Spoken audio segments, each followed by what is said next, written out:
శ్రీ గురుభ్యో నమ.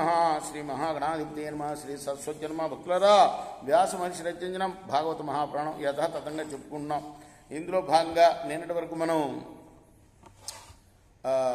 4 స్కందాలు పూర్తి చేసాం. 5వ స్కందాన్ని 56 భాగాలుగా చెప్పుకున్నాం. ఈ రోజున 57వ భాగాన్ని చెప్పుకునే ముందు వ్యాస భగవాను ప్రార్థన చేసుకుందాం.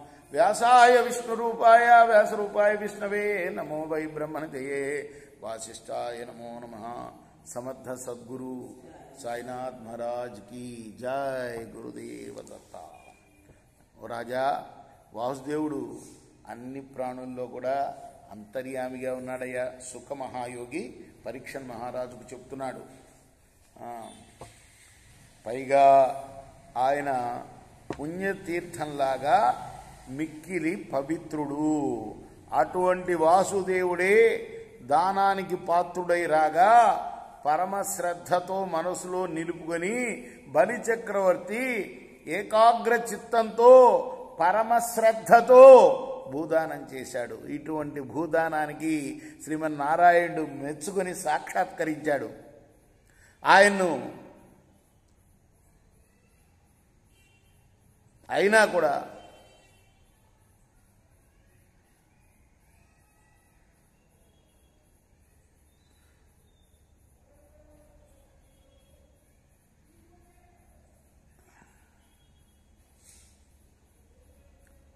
ఆయనకి లభించింది. అంటే నిన్న చెప్పుకున్నాం మనం. ఆయనకి సుతల అనే రాజ్యం ఇచ్చాడు. నిన్న చెప్పుకున్నాం కదా. అతల వితల సుతల తలాతల రసాతల మహాతల పాతాళ లోకాలన్నీ కింద ఉంటాయని సుతల రాజ్యాన్ని ఇచ్చాడు. ఆ సుతల ఎందలి ఐశ్వర్యము ఆయన చేసిన ఆయన భక్తికి ఫలితం కాదు, చాలా తక్కువ అది. నిజానికి బలిచక్రవర్తికి ఉన్న భక్తికి మోక్షమే ఆయనకి ఫలం. కానీ శ్రీహరి ఏం చేశాడు? ఆయనకి ఈ పాతాళాది లోకాలు ఇచ్చాడు అన్నమాట. ఈ సుతుల లోకం ఇచ్చాడు. తుమ్మినప్పుడు, పడినప్పుడు, కాలు జారినప్పుడు, తెలివి తప్పినప్పుడు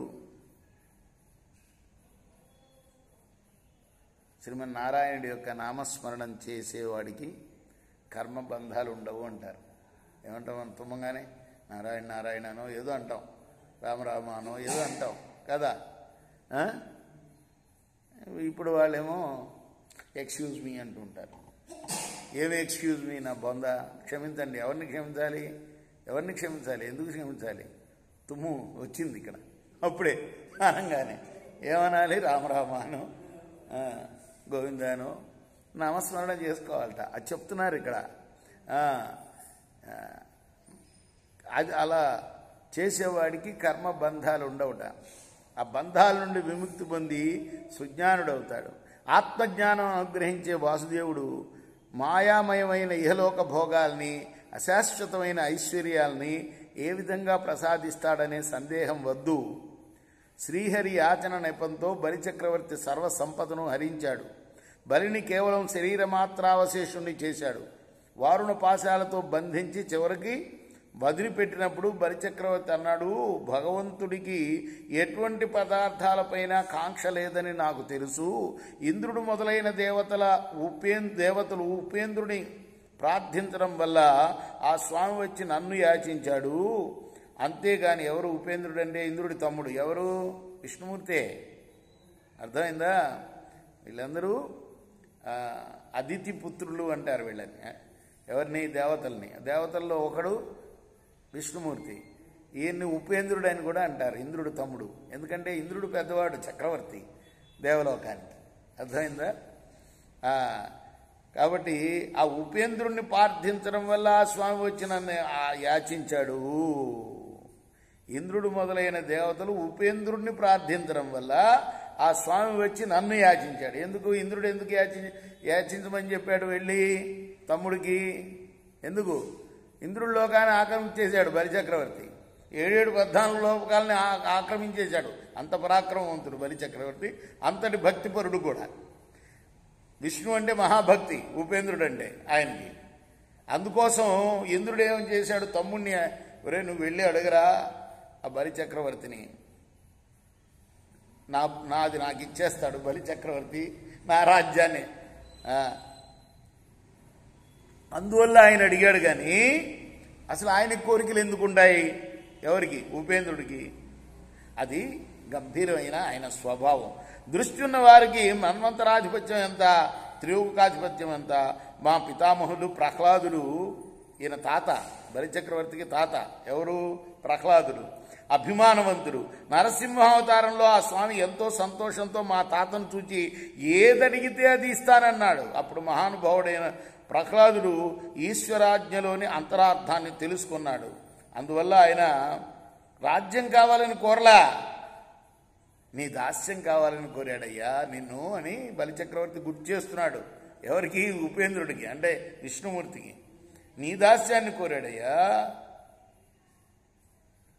అప్పుడు నీ తండ్రి కంటే నీకంటే విశేషంగా ఏ పురుషుడు భగవద్ అనుగ్రహాన్ని పొందగలుగుతాడు అంటూ ఆ పుండరీకాక్షుడు పలికిన పలుకుల సారాన్ని ఇదివరకు ముందు నేను సప్తమ స్కందంలో, ఇప్పుడు మనం పంచమ స్కందంలో ఉన్నాం, అప్పుడు వివరించి చెప్తాను అంటున్నాడు. ఎవరు? వ్యాసులు వారు.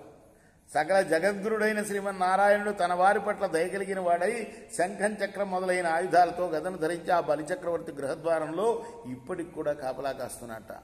అంత భక్తులు అంటే అంతటి ప్రేమ.